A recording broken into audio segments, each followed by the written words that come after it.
प्रमाद किसी ने चाय वाला बेचने वाला बता दिया कि आग लग गई है। तो ट्रेन खड़ी थी, उसमें में से सबने भागना चालू कर दिए। फिर वहां से ट्रेन आ गई, तो ट्रेन में जो अगर पूरी डब्बा पास कर देती पुष्पक रंगीलाल को देख रहे हो? रंगीलाल हाँ मिले थे तुम्हारा बोल मिले हैं? बोला तो बोला भाई नहीं मिले हैं। फिर जो 3 डब्बा खाली इंजन से पास किया था तब 40 आदमी कटे थे। अगर पूरी पास कर देता तो पूरी जितना जनता थी ना सबके सब चले जाते इसमें। ऐसे आप कहाँ से भैया? लखनऊ से ऐसा तो गाड़ी रुक गई थी क्या?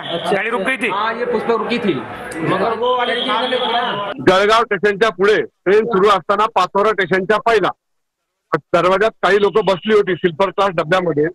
तर गाडीचा ब्रेक दाबल्यामुळे काय होतो दोन्ही चाकांमध्ये घर्षण होऊन तिथे थोडी आग होते।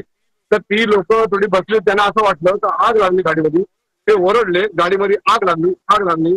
त्याच्यामुळे बऱ्याचशा लोकांनी खाली उड्या घेतल्या। आता खाली गाडी थांबली, चेन घेतली, गाडी थांबली आणि ज्या उड्या घेतल्या त्या वेगळ्या दिशेने घेतल्यामुळे समोरच्या ट्रॅकवरनं बँगलोर एक्सप्रेस येत होती आणि त्याच्या खाली काही लोक चिरडली। आता प्रशासन आलेलं आहे, पोलीस आलेले आहेत आणि आता गाडी सुरू झाली। पाचोरा स्टेशनला येऊन गाडी थांबलेली आहे। काही लोक दरवाजात बसली होती, तर ते ब्रेक दाबल्यावर थोडी टायरमध्ये ठिगळ्या उडतात, म्हणजे चाकामध्ये थोडीशी घर्षण झाल्यामुळे ठिगळ्या उडतात। तर कोणीतरी ओरडलं, गाडीमध्ये डब्यामध्ये आग लागली आहे। आग लागली ओरडल्यानंतर लोकांनी उड्या मारल्या पाठापट खाली। समोरून बँगलोर एक्सप्रेस येत होती आणि पचोरा जवळ माहेजी आणि परधाडे या 2 स्थानकादरम्यान या एक्सप्रेसमध्ये ACP झाली, अलार्म चेन पुलिंग झाली। त्या अलार्म चेन पुलिंग नंतर यातले काही प्रवासी हे बाजूला त्या ट्रेनमधनं उतरले होते।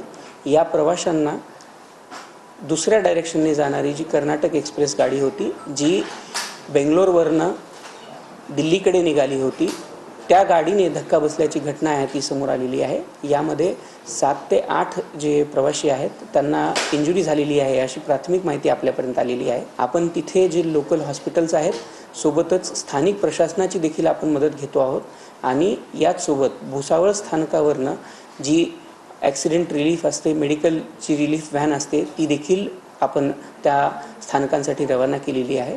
लवकरात लवकर जे इंज्युअर्ड प्रवासी आहेत त्यांच्यापर्यंत आपण मदत पोहोचवण्याचा प्रयत्न करतो आहोत आणि आपली अशी अपेक्षा आहे की ज्या प्रवाशांना तिथे मार लागलेला आहे त्या प्रवाशांना आपण लवकरात लवकर वैद्यकीय मदत पोहोचवतो आहोत।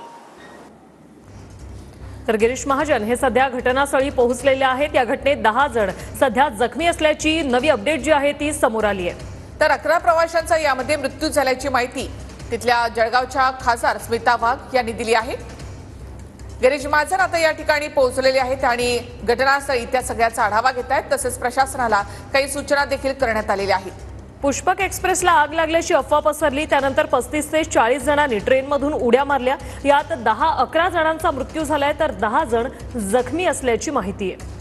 परधाडे रेल्वे स्थानकाच्या पुढे पुष्पक एक्सप्रेस अचानकपणे थांबली। चेन पुलिंग केल्यामुळे गाडी थांबली, त्यातून चाकाजवळ ठिणग्या उडाल्यामुळे आगीची अफवा पसरली आणि त्यामुळे प्रवाशांनी या गाडीतून उड्या मारल्या आणि बाजूनं येत असलेल्या बंगळुरू एक्सप्रेसनं या प्रवाशांना उडवलं अशी माहिती मध्य रेल्वेच्या PROंकडून देण्यात आली आहे। तर या सगळ्या दुर्घटना